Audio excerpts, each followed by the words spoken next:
Direction les allées du Salon de l'Habitat à Rodez, plus de 10 000 visiteurs attendus ce week-end et pour nombre d'entre eux un projet d'isolation de leur maison. Visite avec Nathalie Rogeau et Harmonie Passionne. Pour ce jeune propriétaire de 21 ans, ce salon de l'habitat tombe à pic. Le Decazes-Villois vient d'acquérir un immeuble qu'il destine à la location. Il doit tout refaire selon les normes en vigueur.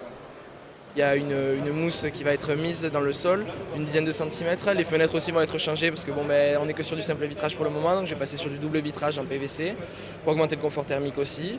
Pour ces travaux d'isolation, Nathan Nevy va pouvoir bénéficier des aides de l'État, comme ce couple qui rénove lui aussi une maison dans le Lot. Une maison dans laquelle on investit à titre locatif, on peut être amené un jour à devoir la revendre. Elle a une qualité générale, que ce soit pour louer ou pour habiter, pour un futur propriétaire, bien plus intéressante que ce qu'elle est à l'heure actuelle. Ça leur permet de faire quand même de sacrées économies. Et aussi pour l'été, on est en période de canicule tous les ans en ce moment. Ça permet aussi de garder la fraîcheur dans la maison le plus longtemps possible.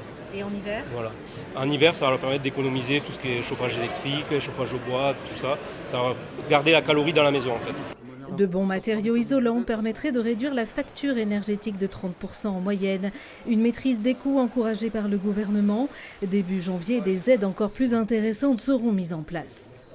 Le montant des aides va être majoré, voire très majoré par rapport au système actuel, et conduire les ménages qui ont des revenus modestes à sortir de cette stratégie des travaux au coup par coup pour se lancer effectivement dans une rénovation beaucoup plus globale et beaucoup plus performante. Le salon de l'habitat, ouvert jusqu'à dimanche, concentre 140 professionnels. Il est encore placé cette année sous le signe de la sobriété énergétique.